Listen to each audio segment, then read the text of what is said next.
Bom, né, então dando sequência, né, a parte 2 sobre o vídeo do sangue, né, que se você não assistiu a parte 1, está aqui na descrição do vídeo, né, o link para você ver a parte 1. Né. Nós estamos aqui vendo algumas considerações bíblicas, né, e também uma análise, né, de algumas considerações até científicas sobre por que o comer sangue não é a mesma coisa que colocar na veia. Né? Então, vocês viram no vídeo anterior, né, que eu falei o primeiro argumento, que foi o seguinte: não é a mesma coisa, comer sangue não é a mesma coisa, porque quando você come o sangue, quando você ingere o sangue, ele passa pelo trato digestivo.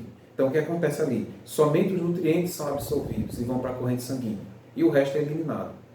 E quando você coloca o sangue pela veia, aí não, o sangue ele não entra no seu corpo como alimento. Ele passa a integrar o seu corpo como um tecido, certo? Então, se era 1 litro de sangue, então ele vai fazer parte, esse tecido vai fazer parte do seu corpo.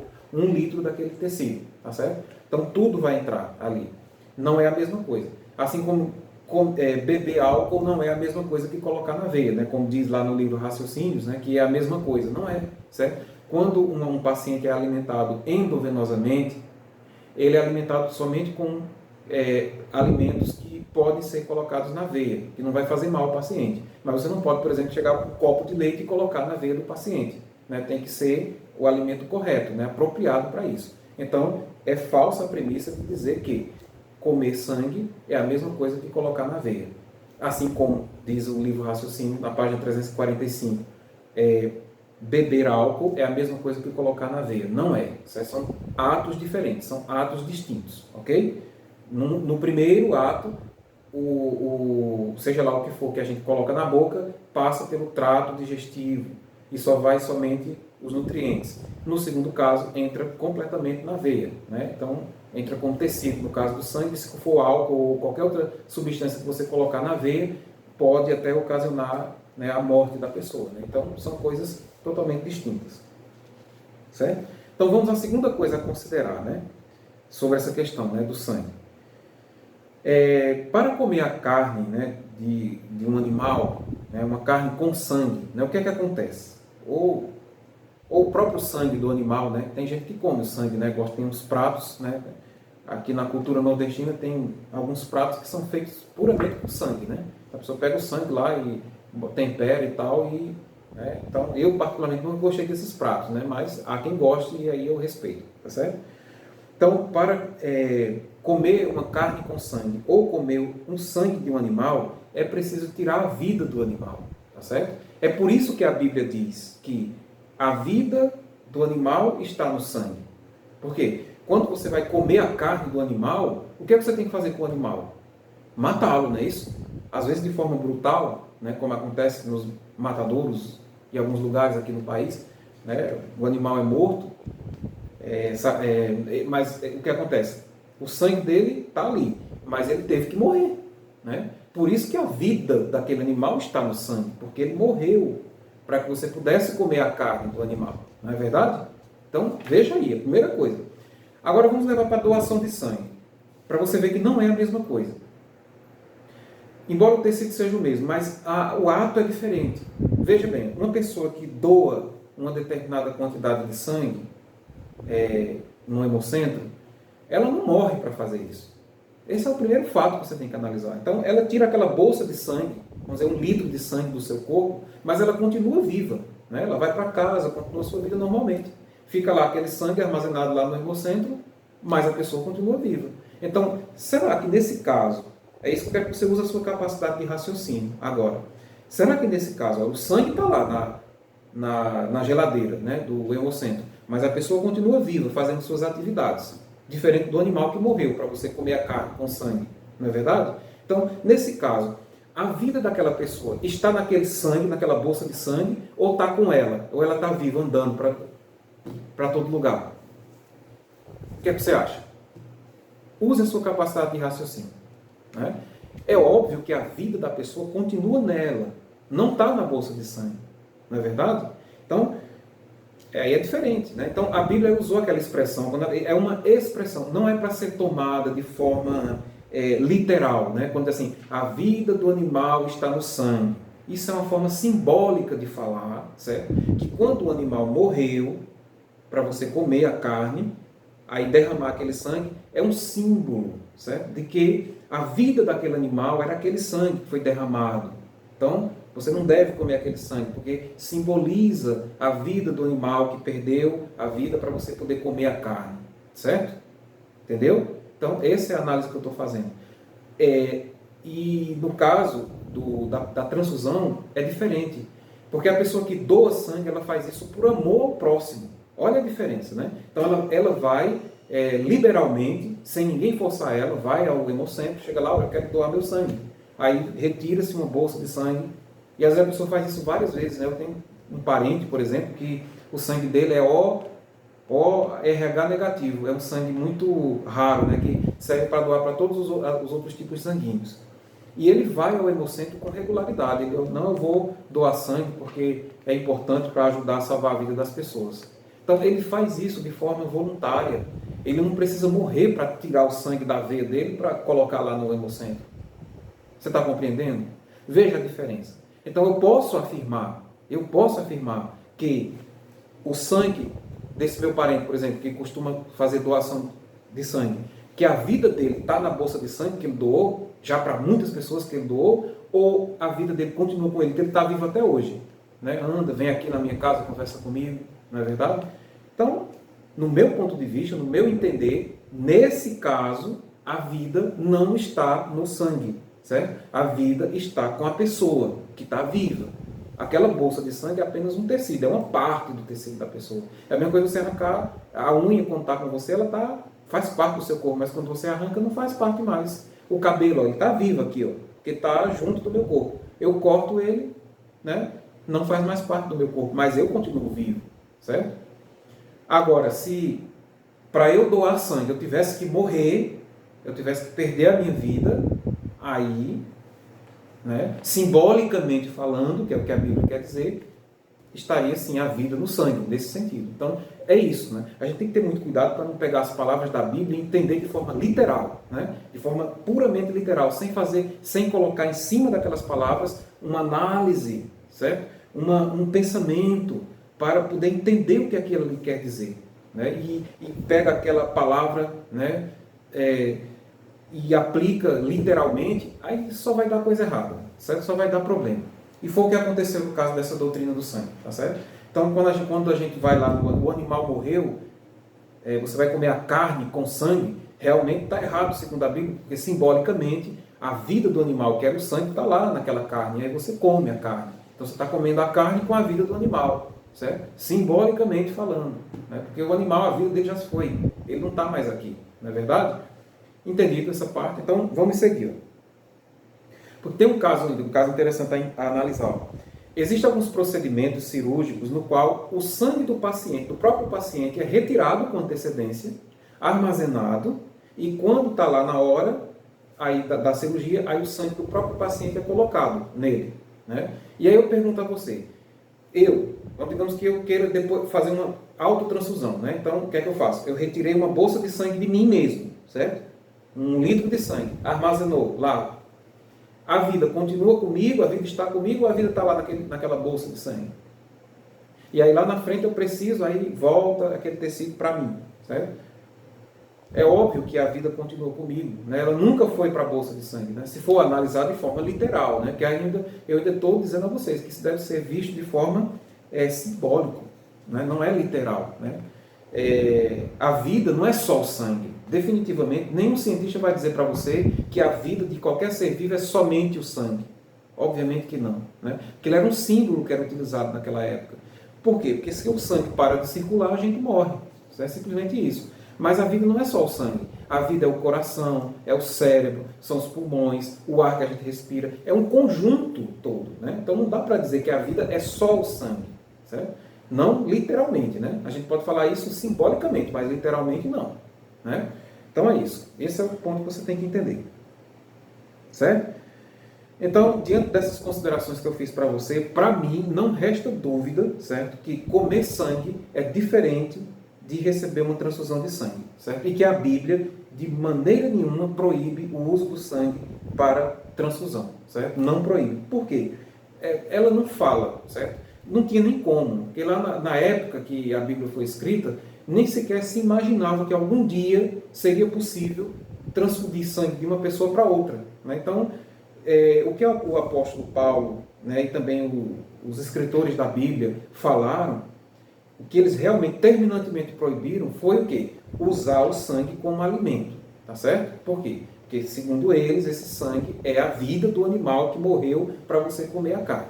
Mas ainda assim, certo? Isso é um símbolo, é uma linguagem simbólica, figurativa, certo? Porque dizer que a vida do animal está no sangue tem que ser entendido não de forma literal, mas sim de forma simbólica, né? É um símbolo. O sangue ali, para morrer, o animal teve que, né, cortar o pescoço, né, sei lá, sangrar de alguma maneira, o sangue sai, o animal morre. Então, é um símbolo, certo? Foi mal interpretado aqui, no meu ponto de vista, mal interpretado pela Testemunha de Jeová, e começaram então a usar isso de forma literal, né, que a vida é o sangue, né?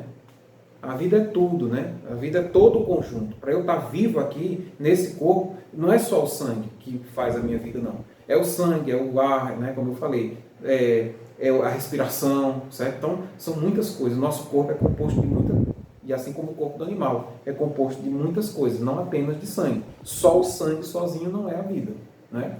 Certo?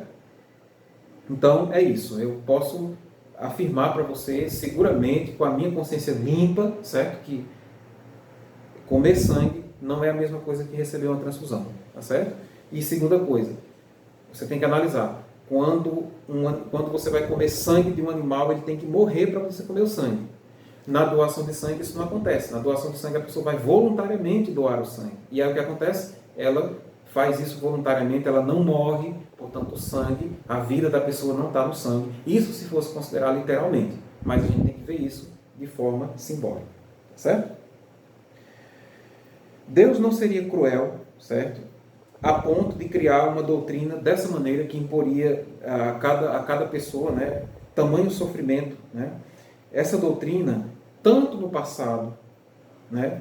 Aliás, não só essa doutrina, qualquer tipo de doutrina que vá gerar um sofrimento desnecessário ao ser humano, ela não tem, muitas vezes ela foi analisada dessa maneira, de forma literal. E aí, por ser literal, não leva em consideração todos os assuntos e aí gera sofrimento para as pessoas. Então, esse tipo de doutrina, no meu entender, e respeitando quem pensa diferente de mim, ela é unicamente de homens, né? São os homens que pensam dessa maneira, tiram essas conclusões e passam para os outros dizendo que foi Deus que fez isso, né? Quando Deus, na realidade, não falou nada sobre isso, né?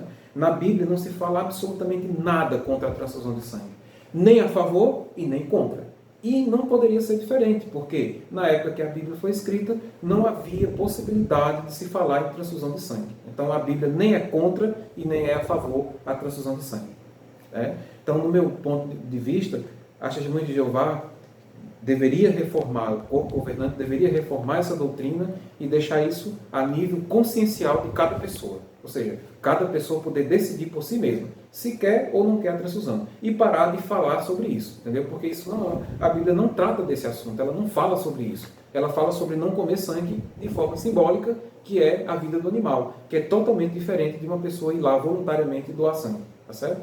Então, é isso, né? Deu para entender direitinho, né? O meu ponto de vista é esse. Agora, não dá para ter certeza, né, se a organização das Testemunhas de Jeová adotou essa doutrina no passado, ou para poder se promover, né, talvez mostrar que era uma religião diferente, dar um ar de religião perseguida, e assim legitimar a sua afirmação de ser a única religião verdadeira na Terra, ou se isso aconteceu apenas porque o corpo governante realmente se equivocou, certo? E se equivoca até hoje, né, tratando isso de forma literal, e o custo para reverter essa doutrina tornou-se alto demais, né? Porque com o passar do tempo, quantas e quantas pessoas não perderam a vida por causa dessa doutrina, né? Seja uma coisa ou outra, o fato é que a organização insiste em perpetuar esse erro doutrinário e atribuí-lo a Deus, né? Dizer que é Deus que faz isso. E aí isso gera, né, uma confusão na cabeça da pessoa, da que é Testemunha de Jeová, que aceita isso, né? E às vezes não encontra uma outra saída, a não ser perder a sua própria vida. certo? Portanto, é interessante, né, também analisar uma outra coisa, né? Como eu disse a vocês, né, Deus não muda, mas as doutrinas da organização podem mudar. E como eu já disse, isso realmente tem que acontecer mesmo, porque as coisas evoluem, portanto tem que mudar mesmo, né? Então, e já aconteceu no passado, né, mudanças sérias nas doutrinas da organização, como por exemplo, já houve tempo que o serviço militar alternativo não podia ser feito, né, pelos irmãos. Hoje pode, né, hoje é liberado. Já houve um tempo em que era proibido se vacinar, né, a vacina era tida como algo errado. E agora, nenhuma testemunha de Jeová é proibida de se vacinar, né? Inclusive, está para chegar aí a vacina da Covid-19, eu tenho certeza que as testemunhas de Jeová vão tomar a vacina. Mas se fosse lá no início do século passado, século XX, era proibido, não podia, né? E mudou isso, né? Eu não vou dar as fontes aqui, porque vocês encontram isso facilmente. Em outros sites aí vocês vão ver, né, as fontes, né, que no passado realmente havia essa proibição do uso das vacinas. E também aconteceu com os transplantes de órgãos. Até a década de 70 do século XX, o testemunho de Jeová não podia receber transplante de órgão porque era considerado até mesmo canibalismo. Então, veja, e mudou isso, né? Hoje não tem, ninguém fala, mas nem fala sobre esse assunto. Então, é interessante, né, analisar se vale a pena se apegar a essa doutrina, depois dessa análise que a gente fez aqui, tão frágil, né, biblicamente falando, e correr um risco de vida desnecessário para si mesmo ou para aqueles que você ama, sabendo que um dia essa doutrina pode cair por terra, né, pela própria organização. Ou pior ainda, né, e o pior ainda é que, se um dia vier a cair por terra, aquele que reclamar, né, caso isso aconteça, será expulso da organização e tido como apóstata inimigo de Deus, né? Então, é uma coisa que deve ser analisada, né? Você precisa pensar nisso. A organização das Testemunhas de Jeová talvez jamais mude esse ensinamento por causa da quantidade de processos que poderia, né, ter que enfrentar por ter incentivado durante tanto tempo seus membros a se recusarem a receber uma transfusão de sangue. E o preço a pagar poderia ser alto demais, né, para a organização, financeiramente falando. No seu caso, porém, o preço pode ser ainda maior, se você decidir seguir essas orientações, né, as orientações da organização sobre a questão do uso do sangue, sem levar em consideração isso tudo que foi falado aqui nesse vídeo, né? Seguir cegamente lá, não pode, pronto, acabou-se, né? E seguir isso até as últimas consequências, né? Porque o preço a pagar pode ser a sua própria vida, né? Ou a vida de alguém que você ama. E como vimos aqui, isso é totalmente desnecessário, né? Então, no meu ponto de vista, tá certo? Então, essa é a minha exposição, né, sobre o assunto. Eu espero, né, que eu possa ter ajudado você a entender que realmente a Bíblia não fala da transfusão de sangue, ela não toca nesse assunto. Ela fala de não comer sangue, né? Só frisando para você entender, ela fala de não comer sangue. Quando ela fala, né, que a vida do animal está no seu sangue, ela está se referindo simbolicamente ao sangue, não que literalmente a vida está no sangue, né? É um símbolo, é uma simbologia, é isso que você tem que entender. E a Bíblia é repleta de simbologia, né? Por isso que você tem que ler e usar a capacidade de raciocínio, né? Como o próprio apóstolo Paulo falou, né? Deixar de ser criancinha espiritual e passar a ser um adulto espiritual, né? Ou seja, lendo a Bíblia com a cautela, de não levar as coisas ao pé da letra, porque senão, às vezes você pega um simbolismo, entende errado, e aí vai usar esse simbolismo como literal e vai, né, fazer diversas coisas erradas, né? Pois bem, essa é a minha consideração de hoje, né? Eu espero que você tenha gostado, né? Espero que você tenha entendido, né? E espero que essas considerações tenham ajudado você de alguma maneira, tá certo? E, como eu disse, não é meu intuito mexer com a sua consciência, né? Se você discorda de mim, certo? Não acha que que o que eu falei tem fundamento, é um direito seu, eu respeito, e então você deve seguir com as suas crenças, certo? Você é livre para isso, tá certo? Por outro lado, se você acha, né, diante dessa consideração que eu fiz, talvez você diz, nunca vi dessa maneira, né?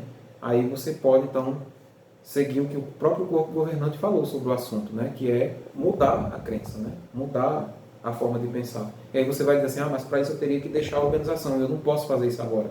Tudo bem, né? Tudo tem o seu momento, né? Você não é obrigado a deixar a organização agora, né? Se você não tem condição de fazer isso, não faça, entendeu? Espere o seu momento chegar, se é que um dia ele chegue, porque como eu já disse, e eu conheço alguns, né, Tem muitos na organização que conhecem esses fatos que eu estou falando aqui para você e estão lá ainda. Alguns até em cargo de liderança, tá certo? E estão lá, né? E a organização nem sequer imagina. Hoje, com a internet, né, o conhecimento ele é amplamente difundido, né? Você não sabe, o irmão aqui do lado, né, que às vezes está ali pegando no seu pé, né, por assim dizer, mas ele pode também estar assistindo algum vídeo, né? E ninguém nunca vai saber disso se ele não quiser. Não é verdade? Não estou incentivando você a ser falso, né? Nem a ser falso consigo mesmo. Estou apenas incentivando você a agir com cautela, né? A fazer as coisas com calma e no momento certo, né? Tudo tem o seu momento. Você precisa se preparar primeiro. Você precisa ter condições de fazer, né, as suas escolhas antes de fazê-las, porque senão você vai sofrer, né? Muito embora, no meu ponto de vista, o sofrimento é inevitável, tá certo? Como eu falei para vocês no início do vídeo, o conhecimento traz responsabilidades e consequências, né? Você pode escolher seguir, né, com aquele alimento espiritual, né, que não leva em consideração os fatos que eu falo, né, as análises que eu fiz aqui com você, ou pode seguir o seu próprio caminho. É mais difícil seguir o caminho sozinho, porque solitário é sempre mais difícil, né? Mas a internet está aí, né? Tem muitas coisas na internet que você pode aprender, né? E com certeza você, um dia, no momento certo, você vai estar preparado, tá certo? E quando você estiver preparado, então você toma a sua decisão definitiva, tá ok? Agradeço mais uma vez, né? Espero que tudo tenha lhe ajudado e agradeço a atenção de todos vocês. Que Deus abençoe vocês, a família de vocês e até o próximo vídeo. Muito obrigado.